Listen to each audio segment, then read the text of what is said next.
guys, I'm Aaron from PhoneTalk.com, and Windows Phone 7, the newcomer to the mobile OS market, is already making waves on several carriers, AT&T being one of those. The LG Quantum with AT&T, available now at AT&T for $200, and it's a pretty cool device, and it's the only one, at the moment at least, until the Dell Venue Pro comes out, to have a full QWERTY keyboard. So, is a QWERTY keyboard worth it? Are the specs great? Is it a cool device? We'll find out in the review.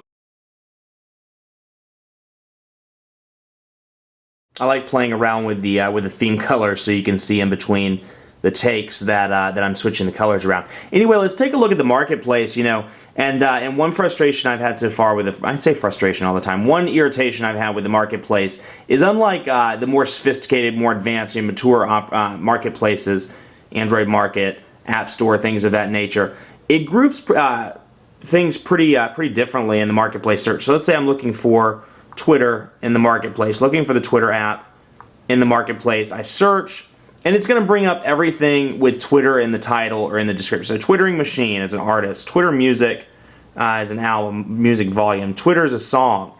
And then you see like 6 or 7 down, Twitter, there's the application. So there's no organization between songs, playlists, albums, and applications. So if you're looking for something specific, that's a downside in the marketplace. Otherwise, you see on the Quantum, LG App Store, AT&T App Center, the usual one. We can go into LG App Store and see what's in there. Some pretty unique stuff there. I'm a musician. I'm not a musician, but I am a musician with that app. Workout tracker, toolbox, things of that nature. And 4 updates already. You can see updates to all the AT&T stuff. But let's download, actually let's go back to search and download Twitter. I can type Twitter. And yes, I know I type odd with my index finger and with the thumb on the other one. But we go into the Twitter application, and it's pretty clean looking here. We can share it, install it, and once this loads, the description, screenshots, and then reviews down at the bottom. So it's all kind of on one page as opposed to Android or another operating system where you have the tabs that organize. Star system, 5 stars, obviously great. Lower the stars. The worst program is we can install. And I don't have my Windows Live ID configured on this device just yet. Let's go ahead and put that in, and we can get our download on. But downloading is pretty easy. Download live.com. I can't talk and do that at the same time, so let's get this configured. And let's see here. We'll connect to Windows Live. Apparently I don't know my password. And you can see, there we go. We're downloading it, so you can see it by the price. Downloading now. And once it's downloaded, we can jump in and see it down here in the settings as soon as it updates. While that's updating, we'll come back to that. You do have some options to move things around. We'll click and hold, and we can move the calendar up. For example, we can move these around. Put that there. Move that up. You get the idea. Basic customizations with the squares on the device. Now this is designed after subway tiles. This is called Metro UI. And Microsoft said it was designed after the subway tiles you see, or descriptive subway tiles you see as you're going down into the subway. There's Twitter, and overall, for the most part, the programs are beautiful. Everything's very fluid. But again, there's no multitasking. So if I'm in the middle of a tweet or a message or anything of that nature, I'll go into messaging. We'll load up. Let's say I'm in the middle of sending a message to somebody. I pop out. I come back in. And it's gone. So, there's no multitasking. You're in the middle of doing something, you jump out to take a phone call, whatever, and come back in. There's nothing there. So that could be a frustration, or could be an irritation. Trying to stop using that word. For some. Calendar, again, very simplistic. You scroll between day and agenda on the main screen, and then you have some options down here to view today. You can view the month, and you can add a new appointment. So add a new appointment.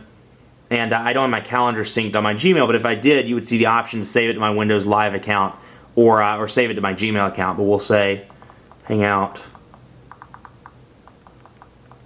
with John. And we'll make that location Canada. I travel to Canada. And I need to be there around 6. I need to be there around 6:05. Tonight. So you have the option to, the how long section, pretty self-explanatory here. You can select the standard 30 minutes, 1 hour, 90 minutes, whatever. Or you can customize it and say it's from 6:05 to 7:11. Hey, 7:11.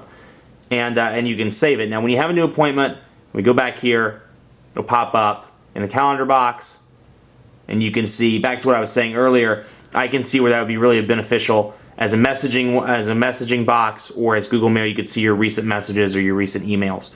So something to look into in a future version of Windows Phone 7, Microsoft, if you're listening. Xbox Live pre-installed on this device, as it is with the rest of the Windows Phone 7 collection. You have you can get more games, you can play Xbox Live, and we can try Tetris, some of the other games in the collection. So pretty cool to have that installed. And actually, battery life's been pretty decent on this device. It has a 1500 milliamp battery, which when you look at the HTC devices like the HD7, it only has a 1230 milliamp battery powering a giant device. Battery life wasn't great. On the other hand, it's been pretty decent on the Quantum. I made it through a day and into day 2, the early morning of day 2, with moderate use, text messaging, emailing, calling, before it requires a recharge. So out of the battery life, I have to say this is one of the best Windows Phone 7 devices just on the battery front. Very cool there. Let's see music and videos. There's the Zune support pre-installed on this device, and it's nice to have that because it creates an ecosystem with this as opposed to something like Android, where, and I know I'm drawing a lot of comparisons, but to something like Android where you kind of have to it's fragmented. You have to find a way to put your music on. You do have the Zune support here. We can listen to music, and you can group it by artists, albums, songs, and playlists. And then, of course, you have access to the marketplace through Zune, but you could pop into the marketplace yourself by clicking the, as we saw earlier, by clicking the individual button and searching. If that Twitter song's your thing, you can search for that and download it through the marketplace. Otherwise, I'm jumping around a little bit. There's Microsoft Office is pre-installed on this device, and again, just have a look at the transition effects. You can see very smooth, and even though the program requires some time to open, they did a good job with the transition effects between the programs. Now, we can scroll over and see Explore Excel, Explore Word, PowerPoint, and then we can create a new document. So let's do a new document. It gives me the option of Word or Excel. Once I click on it, I'm already in, so I can type through there. Now, some options include outline, comment, find, and you can format it to an extent, and you can save and sync those to your regular Microsoft Word program. So that's a nice touch, and you can see Xbox Live actually have 2 notifications there. Let's see what those are. A friend request and a message already. So pretty cool on that front. Now, you have some pictures installed on this device, and there's not a lot of customization on the pictures front. I hope at some point in the future you can include a picture in the background, but as of now, the only time you see a picture is when you turn it off and when you turn it back on.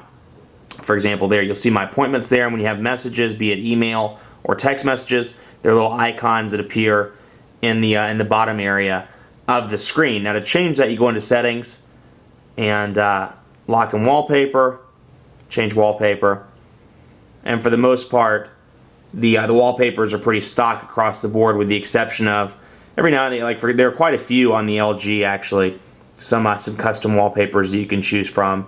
It's a pretty nice one. Let's say we'll pick that. We can save it, and then when we load it back up or turn it back on, you can see that the picture has been changed. So pretty cool on that front. Otherwise, typical Windows Phone 7 stuff. And a neat little feature while I'm on it right now. Me is on there, for example. You can save your contacts. So we'll actually go back into the contacts, or people, excuse me. And it's a dynamic tile. I'll show you in just a minute. But we'll say Aaron. Can't type today. Aaron Baker, and we'll save that, and we'll make the phone number. We'll save that. When we save, that's what it looks like with a saved contact, but you can see I can click and hold my name, and I can pin it to the start screen. So now I have easy access to that contact, and of course I can move it around as much as I see fit, and do it like that. And then when you click it, easy access to the individual contacts. That's pretty cool there. Now, the people icon up here, the people box, is dynamic, so if you have pictures of your individual contacts, those little, you can watch it change, those pictures will come up. So pretty cool little feature. On the topic of phone calls and people, I've been pretty pleased with the reception. I took it to an AT&T dead spot in South Charlotte over the weekend while shopping for gifts for the holidays, and was pleased with signal. It maintained the signal. It was a little bit choppy had a dropout here and there, but it did not drop the call. And as I said earlier, I was pleased with the battery life. So good device all around, and hopefully we'll see many more Windows Phone 7 devices in the coming days, weeks, and months. Much more coverage to come on the LG Quantum on PhoneDog.com. Be sure to like us on Facebook. Facebook.com/PhoneDog. We're giving away some AT&T devices as part of PhoneDog's 12 Days of Christmas giveaway. All you have to do is like us on Facebook and be sure to RSVP to those individual events. Now, another thing we're doing, we're giving away 100 tablets, be it an iPad, a BlackBerry Playbook, or a Samsung Galaxy Tab. The choice is yours. Head over to PhoneDog.com or Facebook.com/PhoneDog. Like us, enter the sweepstakes for your chance to win. 1 in 5,000. It's pretty cool. Who knows? You could win an iPad. Be sure to follow me on Twitter as well. PhoneDog_Aaron. I would love to hear from you. Thanks for watching. Keep it locked on PhoneDog.com for more coverage of Windows Phone 7 and the LG Quantum. See you next time.